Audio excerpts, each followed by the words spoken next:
पाकिस्तान की मुश्किल कसने के लिए भारत की कोशिशें लगातार बढ़ती जा रही हैं। सिंधु जल समझौता रद्द करने के बाद अब चिनाब के 2 बांधों का पानी पाकिस्तान जाने से रोक दिया गया है। चिनाब नदी पर बने बागलिहार और सलाल डैम के गेट बंद हो गए हैं।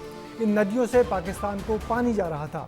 भारत पहलगाम हमले के बाद सिंधु जल संधि को तो पहले ही रद्द कर चुका है और अब भारत की तैयारी झेलम नदी के पानी को रोकने की भी है। उधर रक्षा मंत्री राजनाथ पहले ही कह चुके हैं, बदला तो लिया जाएगा और जो जनता चाहेगी सरकार वही करेगी। नदियों का पानी रोकने की रणनीति कितनी कारगर होगी, देखिए इस रिपोर्ट में।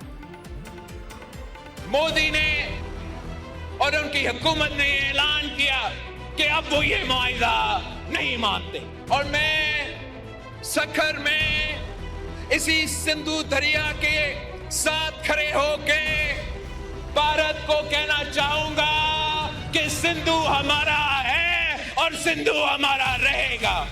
या इस दरिया से हमारा पानी बहेगा या उनका खून बहेगा। सिंधु नदी का पानी रोकने पर 1960 का समझौता रद्द करने पर बिलबिलाए बिलावल भारत को धमकाने की कोशिश कर रहे थे। आतंकी हाफिज सईद सिंधु में खून बहाने की बात कर रहा था। अगर तू पानी बंद करेगा इंशाअल्लाह हम तेरी सांस बंद करेंगे, इन दरियाओं में फिर खून बहेगा। तो पाकिस्तान के रक्षा मंत्री पानी रोकने पर युद्ध की धमकी देने में लगे हुए थे। वो पाकिस्तान के खिलाफ जारियत होगी। जारियत सिर्फ तोप के गोलों से या बंदूक चलाने से नहीं होती। जारियत के बहुत से अशकाल होते हैं, बहुत सी उसकी जो फेसेस होते हैं, उसमें ये भी एक फेस है, ये बहुत बड़ा फेस है। पाकिस्तान के नेता बयानबाजी करने में जुटे थे तो हिंदुस्तान एक्शन के मूड में था और एक्शन का अब असर दिखने लगा है। भारत ने चिनाब नदी पर बने बागलिहार और सलाल डैम के गेट को बंद कर दिया है। इन नदियों से पाकिस्तान को पानी जा रहा था। भारत पहलगाम हमले के बाद सिंधु जल संधि को रद्द कर चुका है, जिससे पाकिस्तान सरकार परेशान है और अब भारत की तैयारी झेलम नदी के पानी को रोकने की है। रक्षा मंत्री राजनाथ सिंह ऐलान कर चुके हैं कि बदला तो लिया जाएगा और जो जनता चाहेगी सरकार वही करेगी। मैं आपको आश्वस्त करना चाहता हूं, प्रधानमंत्री मोदी जी के नेतृत्व में जैसा आप चाहते हैं वैसा होकर रहेगा। चुनाव का पानी रोकने के बाद भारत सरकार ने बड़ा फैसला लिया है। भारत सिंधु और उसकी सहायक नदियों का पानी रोकने के लिए 6 हाइड्रो पावर प्रोजेक्ट पर काम करेगा। इसके लिए जल्द ही अमित शाह की अध्यक्षता में बैठक होगी। 6 मेगा हाइड्रो पावर प्रोजेक्ट्स की शुरुआत होने वाली है, जो बिजली जल सुरक्षा को टर्बो मोड में ले जाएंगे। जल्द ही केंद्रीय गृह मंत्री अमित शाह एक हाई लेवल मीटिंग करने वाले हैं, जिसमें इस प्रोजेक्ट्स का ब्लूप्रिंट तैयार होगा। पाकिस्तान पानी की मार मरेगा, तिल तिल मरेगा। बात बात पर परमाणु बम की धमकी दे रहा पाकिस्तान अब अपने ही लोगों की गुस्से की आग में धधक रहा है।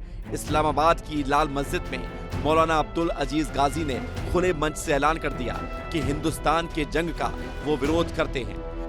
अगर पाकिस्तान हिंदुस्तान की जंग में आप में से कितने लोग पाकिस्तान का साथ देंगे, हाथ खड़ा करें। कम ही नजर आ रहे हैं। इसका मतलब है कि काफी समझ पैदा हो चुकी है। मसला ये है कि पाकिस्तान और हिंदुस्तान की जंग इस्लाम की जंग ही नहीं है। पाकिस्तान की जंग कौमियत की जंग है। हिंदुस्तान में इतना जुल्म नहीं है जितना पाकिस्तान में जुल्म है। पाकिस्तान ने सोमवार को एक मिसाइल का टेस्ट किया। पाकिस्तानी सेना ने बताया कि सतह से सतह पर मार करने वाली इस मिसाइल की रेंज 120 किलोमीटर है। इससे पहले 3 मई को पाकिस्तान ने बैलिस्टिक मिसाइल अब्दाली का सक्सेसफुल टेस्ट किया, जिसकी रेंज 450 किलोमीटर थी। अभी उसने आज जो मिसाइल का टेस्ट किया है तो 120 किलोमीटर का उसका रेंज है। तो 120 किलोमीटर क्या होता है? हमारे पास उसके खिलाफ 1000 किलोमीटर के, 500 किलोमीटर के कई बड़ी बड़ी मिसाइल हैं। ब्रह्मोस की जो हजारों किलोमीटर तक कर रही है, वो अटैक कर सकती है और गाइडेड मिसाइल है। तो उसके सामने 120 किलोमीटर की वो तो मतलब केवल अपना गोला बारूद बर्बाद ही कर रहा है। पाकिस्तान मिसाइल टेस्ट कर रहा है तो भारत में हर उकसावे और हमले की जवाब की रणनीति बनाई जा रही है। शनिवार को नेवी चीफ दिनेश त्रिपाठी से पीएम की मुलाकात, उसके बाद रविवार को air marshal chief AP Singh के साथ मीटिंग और आज रक्षा सचिव राजेश कुमार सिंह के साथ हालातों पर मंथन। ये इशारा है कि भारत फुल प्रूफ प्लानिंग के साथ ही कोई कदम उठाएगा। भारत ने आज यूनाइटेड नेशन की सुरक्षा परिषद में अपनी बात रख दी है और साफ कर दिया है कि आतंकवाद के खिलाफ जीरो टॉलरेंस की नीति पर ही मोदी सरकार काम करेगी। ब्यूरो रिपोर्ट, विस्तार न्यूज।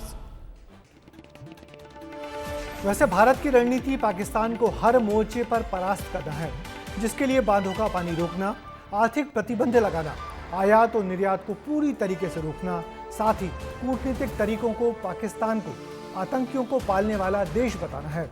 भारत ने साफ कर दिया है कि आतंकवाद के खिलाफ लड़ाई में पाकिस्तान को किसी प्रकार की कोई रियायत नहीं दी जाएगी।